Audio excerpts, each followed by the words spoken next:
If you want to learn quick and easy ways to solve math problems, please like and subscribe to my channel.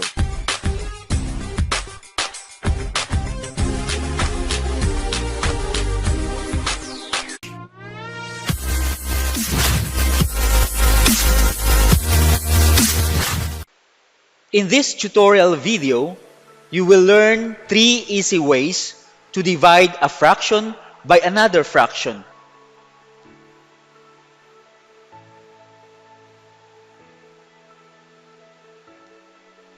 The first procedure is a typical way of dividing fractions.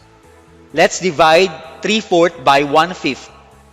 These are the steps. Number 1, just do, keep, change, flip first.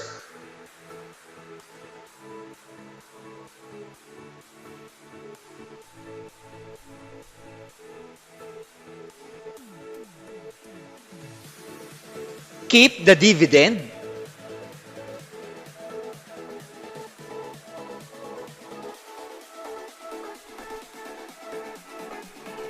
Change division to multiplication.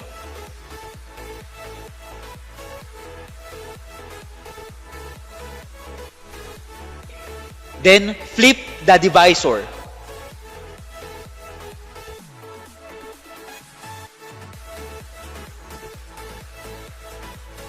Then proceed by getting the product of the numerators and denominators.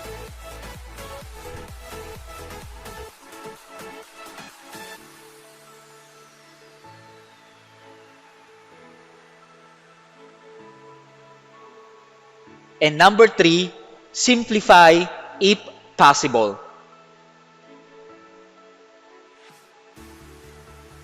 In this example, the quotient of the fractions is 15/4, or 3 3/4 in its simplest form.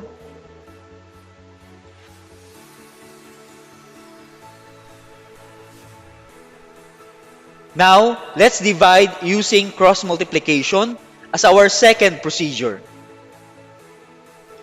This procedure follows the following steps. Number 1, multiply the numerator of the dividend and the denominator of the divisor.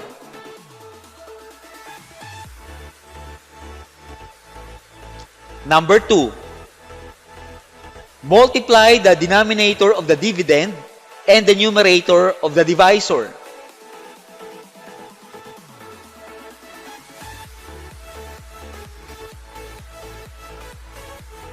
And number 3, simplify if possible.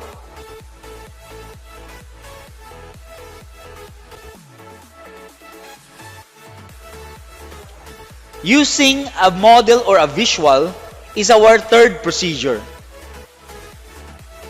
This is how you will do it.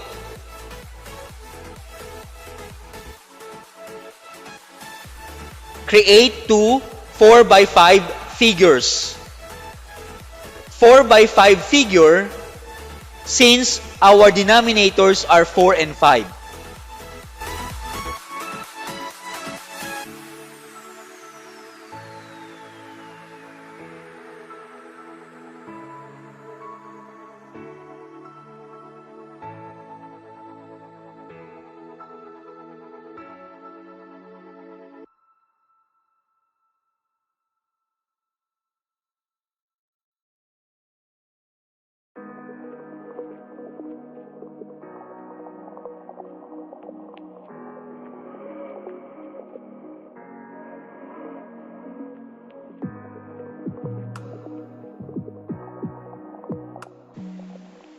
Number 2, shade the 3/4 in the first figure.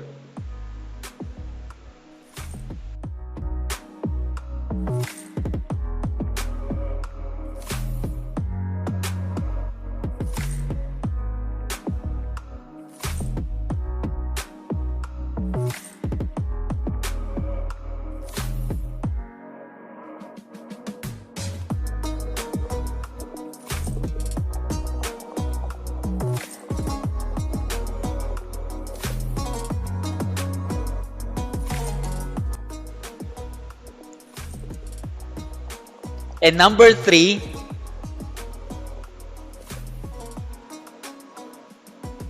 in the second figure, shade 1/5. Take note that in the second figure, the group of 4 represents our 1/5. So, what you need to do is to simply count how many group of 4s are there in the figure representing the 3/4, which is our dividend.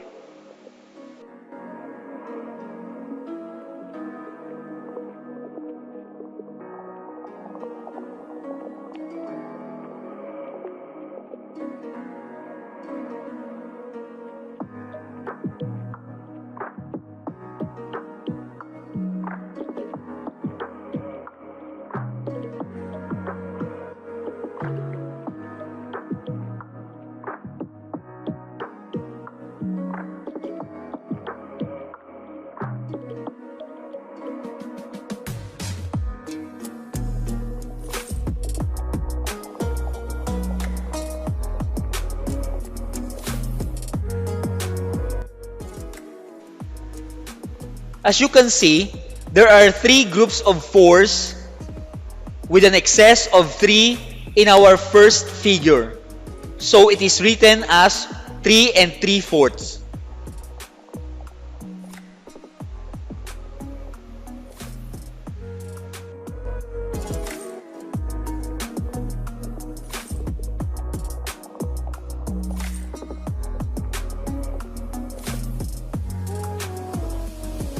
The mirror dimension is just geometry? You're great at geometry. You can do geometry. Square the radius. Divide by pi.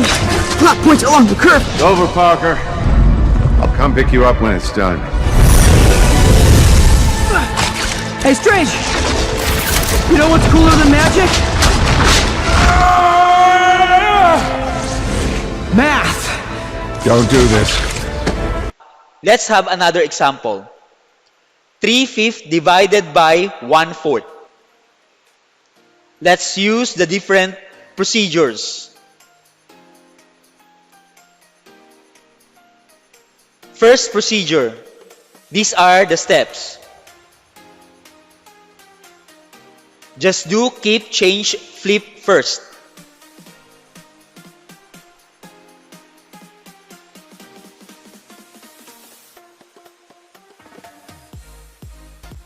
Number 2, get the product of the numerators and denominators.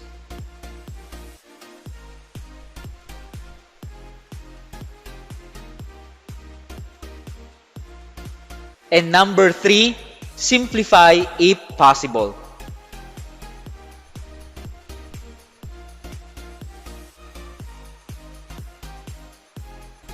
Now, let's divide using cross multiplication. Again, this procedure follows the following steps. Number 1, multiply the numerator of the dividend and the denominator of the divisor.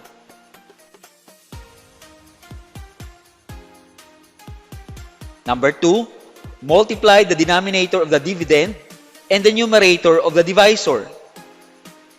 And number 3, simplify if possible.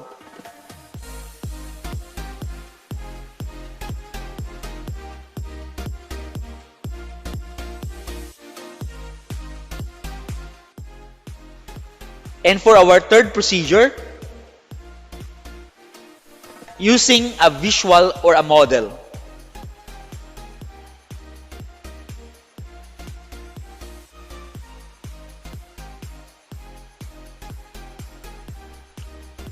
Now that you learned 3 procedures in dividing a fraction by another fraction, it's your time to do it. For your drill and practice, try to divide 5/3 by 2/5 using 3 different procedures. If you have any questions or comments about this topic, please type them in the comment field. If you are interested in seeing more videos like this one, please like and subscribe to my channel.